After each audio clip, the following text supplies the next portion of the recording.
Welcome to this edition of Mayor's Report Livermore. I'm your host, Dr. Marshall Kamena.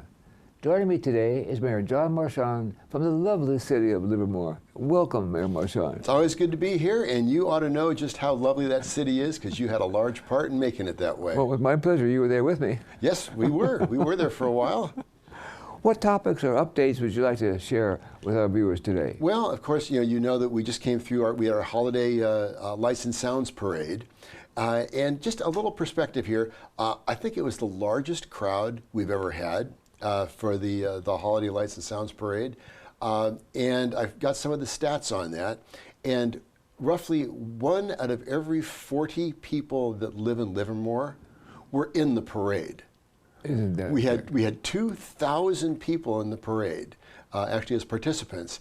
There were about 70 floats, and 1 in every 3 people in Livermore came down to watch the parade. We had over 28,000 people in the downtown to watch the parade. I think it's the largest crowd we have ever had for the holiday parade. I think the old-timers in our crew will verify that. It was incredible. I mean, Yes. And then once the fire truck rolls up with Santa, and by the way, a lot of people don't understand there's a difference between a fire truck and a fire engine. The engines are the ones that carry the water. The trucks, those are the big ladder trucks. So it's the ladder truck that brings Santa. And as he comes up, the crowd behind him just closed off the street. And then everybody comes to the other side. It was packed. But they figured it was close to 30,000 I encourage people to watch it. We have from A to Z.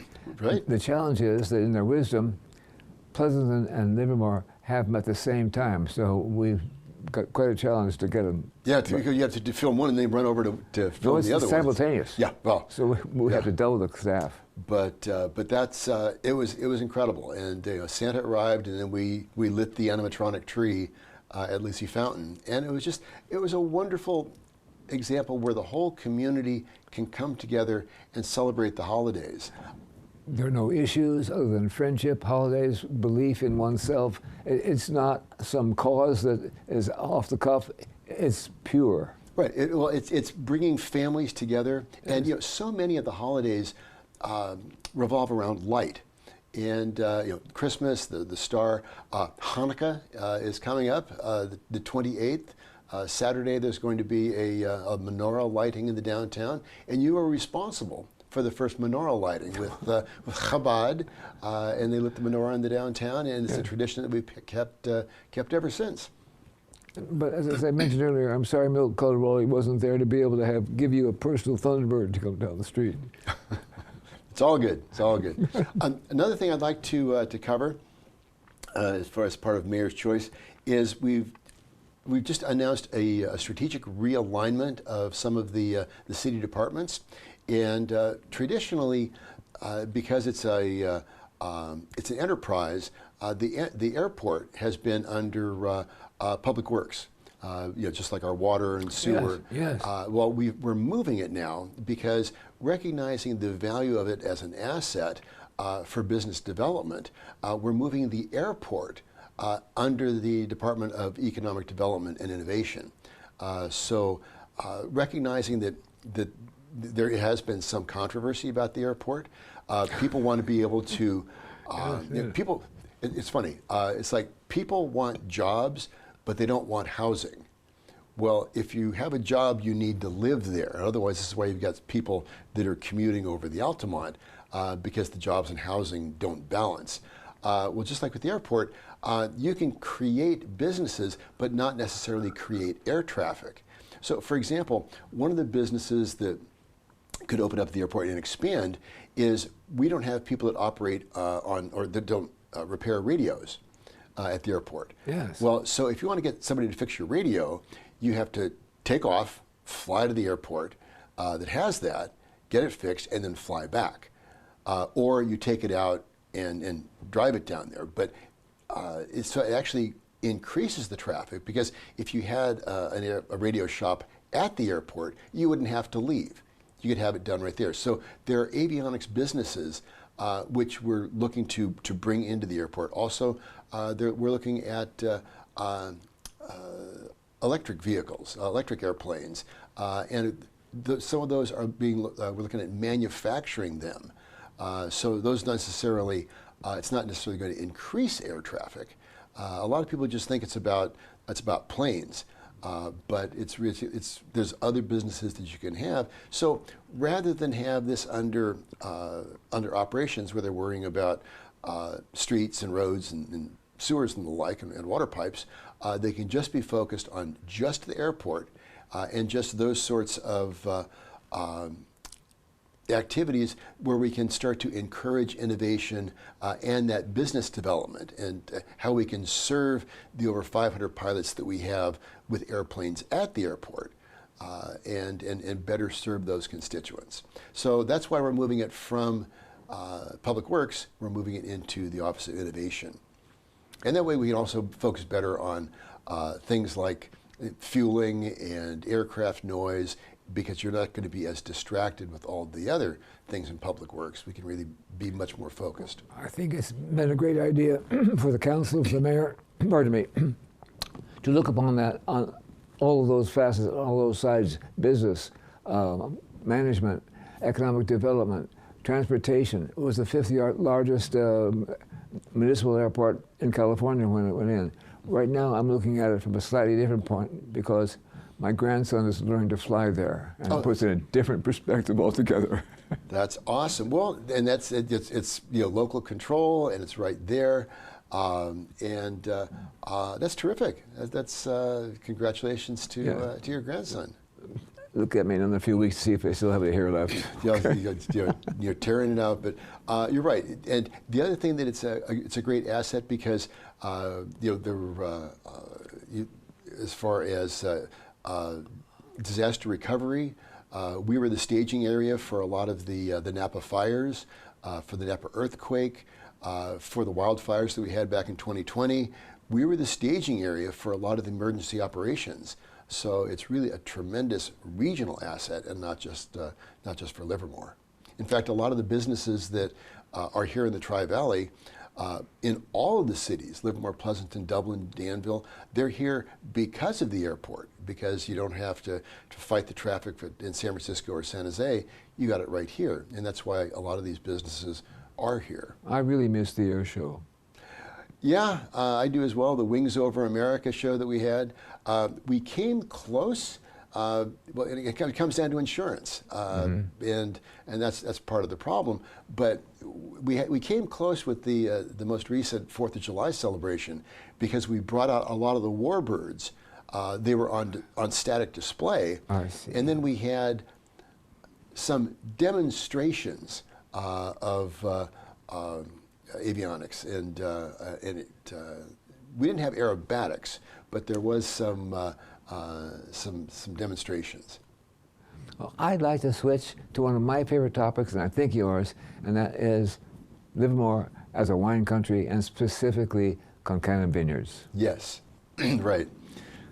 And here we go. Okay. When I speak from people out of town from time to time, we talk about wineries, and I ask folks this question: do you know what the first registered wine region was in California? And they thought Napa or Noma. Yeah, right. I said, no, it's Livermore. Do you know what the first registered wine country in the United States of America is? No, it's called Livermore, California. That's right. And the Pope knows it very well. That's right. Okay. And the Kamena family was certainly one of those two to come at a specific time. It's arguable whether Kamena was 5 days earlier than Wente, or Wente was 5 days earlier than Kamena. But the point is, Kamena has been known for a number of varietals. When you go to Sonoma and Napa, I call it Napa-Noma. Yeah. We buy auto parts at Napa. That's almost like Livermore Stage 2, because they originally bought vines from here because we ran out of quality soil, and the vintners didn't feel as though they wanted to expand it to any farther because this was where it was, high quality. But the other areas really have become their grandchildren, so to speak. And I think that's interesting to know. But during all that time, it's been family owned by Kamena and by the Wentes. And yet, during the time of the last several years, well, even as early as the 50s or 60s, there were people who would bid on Kamena mine, make offers on it, hoping that they might be able to. There already might be distilleries, and Tanqueray, for example, was a distillery, and expand their operations, and lots of bids over the years. Nothing really took place to the point of 100% operation and ownership, but we're getting pretty darn close now, because our friends Darcy Kent and her husband, who have been associated with it for quite some time, as you all know now, with in combination with the Lemons family, are going to acquire the Kamena brand name. Especially anxious are they for the Petit Syrah and the Cabernet vines, spanning 230 acres, and that's 90% of the estate wine grapes. So with all that, if you have anything to add to that? Do you have any comments that you can make on this really rather historical thing? In the 1950s, one more thing, my brother-in-law was on the football team at Livermore High School, and the two Kamena brothers were also. They all played on the same varsity football team, so it goes back in our family as well. Well, one of my favorite stories was Kathy Brown's husband, Tommy. Tom Brown, yes. Yeah. So Tom was at the front line that defended John Garamendi. That's absolutely correct. Yeah, and it's like I just love the fact that there's so many interconnections here in the community. But what you talk about with Kincannon, this is extremely exciting for me, because Kincannon, as you pointed out, is really where the California wine industry began. It's between Kincannon and Wente. This is where the California industry began, the wine industry. And for example, in 1959, after the phylloxera outbreak, the root louse that had devastated the vines in California, UC Davis came out and took cuttings. They were looking for a representative vine to repopulate the vineyards of California. And they came to Kincannon, and there was a Chateau Margaux vine that James Kincannon brought back in the 1880s. They took cuttings from that vine, propagated it, cloned it, and 85% of all of California's Cabernet vineyards come from that specific vine. And you are absolutely correct. We were around when that happened. Yeah. You can pull up the term mother vine on the internet, and you'll get the Kincannon mother vine. And as you also remember, because we were there to celebrate it with Jim Kincannon, it was the 50th anniversary when we presented the proclamation. But Jim Kincannon is the first winemaker in America to produce a varietal called Petit Syrah, and that was in 1961. So this long storied history, and in 2018, the city actually extended a sewer line to Kincannon because the state won't let new septic tanks be permitted. So they were having to truck the waste out. Yeah. Well, Kincannon was only about 2% of the production of the wine group. Now, the wine group is one of the biggest wine consortiums in the world, and they're headquartered at the Kincannon site.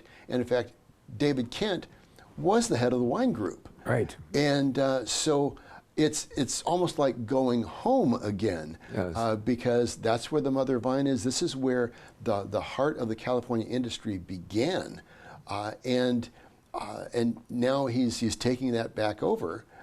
And I think he's going to be replanting the vineyards. I think some of them are going to be going to Cabernet Franc, because it grows very, very well here. And but as I said, we had to run the sewer line out there because it was more of a hassle to the wine group than they really wanted to deal with, and they were thinking about shutting it down. So by extending the sewer line out there, they became they could function and continue to function as a winery, and they didn't have the burden of having to haul the waste out. So I'm very excited to see the Kents and the Lemons take over the property, because this really is a tremendous part of not only Livermore history, but the history of the wine region of California. Amen. So I'm looking for great things. Thank you. We're going to take a short break. We'll be right back on this edition of Mayor's Report Livermore in just a moment.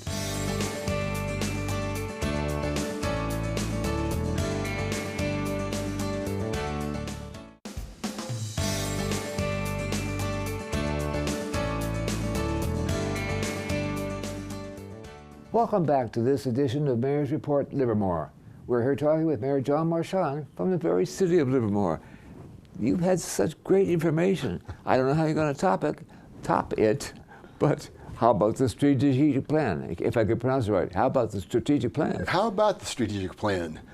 Yes. So as you remember, every election we used to do in February, the council would come together and do a goals and priority setting. That's before we had districts, yes. Right. Yeah, that was a whole other thing. So we would do these goals and priorities, but it's when you're running a city, we came to realize that many of our goals were always the same, and you had to develop a more long-term strategy in order to get there.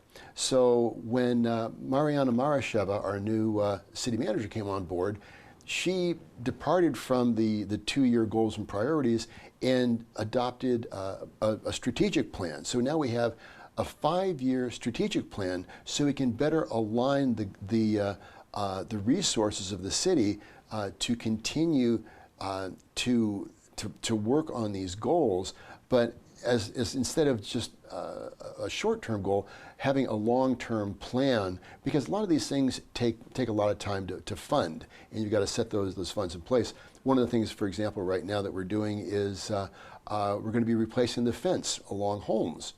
And that ratty-looking grape stake fence, there was, it's our fence, but there was never a plan, there was never a strategic plan in place to fund that.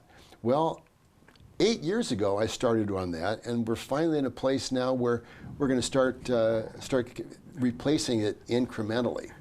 Pardon me for this, but I know exactly what you mean. Yeah, that's right. But it was looked at one point in terms of expense, and because some of the homeowners thought maybe they would do it, participate, and so on. But the fact is that that fence today, covering a yard in the back behind a house, cost more than the house did when it was built. Well, yeah, isn't that funny? Yeah. So that's it allows us to align the resources in order to better achieve those goals. So we're setting up this strategic plan, which is going to be a more efficient way to actually get there. So instead of changing the goals every 2 years, we're focusing on what our goals are and then aligning the resources and the efforts to achieve that goal with a longer 5-year plan. So I guess if you have a longer plan, you're going to get more of that stuff done. If you have a short-term plan and it gets done, it still takes time. The problem is you might get halfway there, and then the council's going to change that goal, and go. you never actually got there. Done. Yeah. Good point. I'm glad you're leading that. Yes, leading the charge. We spoke recently about Deacon Dave, and now the guy is out in the universe. Yeah. What do you think with this national acclaim? I think that's awesome. When Deacon Dave started this 42 years ago, this was a gift. When he was ordained, he thought that creating this Casa del Pomba with less than 1,000 lights was going to be a gift to the community, and it has grown ever since. He's had 41 displays. The only thing that ever stopped it was the COVID pandemic, but he's got a whole group of elves that build this wonderful animatronic Christmas display, and it was recently featured on ABC television for the Christmas light fight, and he was recognized as the top display in the country. So he actually kept that a secret for a year, and he just brought the trophy out because he won for '93. Or for 2023. Right. So he won last year, and he's kept it a secret all this year, and he finally brought it out for the viewing party. It's tremendous. I mean, this has been a long-standing gift. There have been over 70 proposals of marriage at the Waterfall Bridge.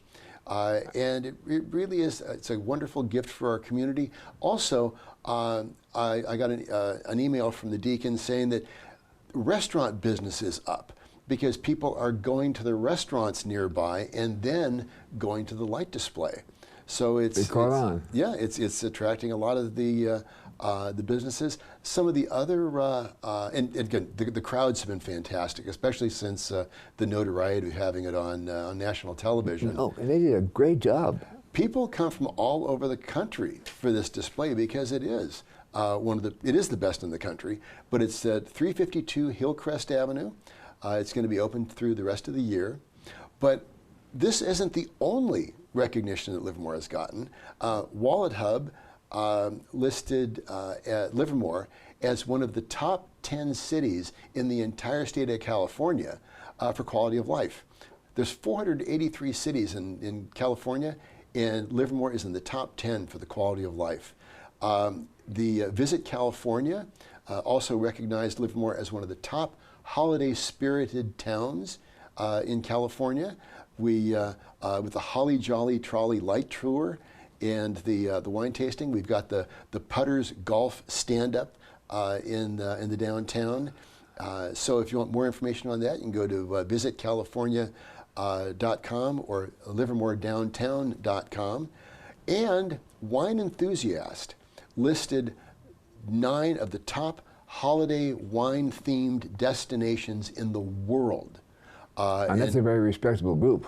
Yeah, it is. And anybody that deals with wine, it's got to be respectable, right? So one of the top ones is actually near the Marchand hometown, city of Strasbourg in Alsace, France. My family hometown is Colmar, but they were listed as one of the top holiday wine destinations in the world. Verona, Italy was another one. Lausanne, Switzerland was another one. And this is big time. And Livermore, California was listed as one of the 9 premier wine holiday destinations in the world. I just think that's just it's wonderful. And the fact that to have that recognition, and I think it speaks to the values of our community, that we really are about the spirit that makes the holidays important. And we really embody that sense of community, that sense of family, and everybody's recognizing that. That's really something. I think so too. What a way to end a program. All right. Thank you for all this wonderful information. It's always a pleasure to be here, Marshall. And a Merry Christmas to you and all of your family. Merry Christmas to you as well, and Happy Holidays. And thank you for watching this edition of Mayor's Report Livermore. Join us for the next episode right here on Tri-Valley TV. I'm Dr. Marshall Kamena, thanking you for joining us.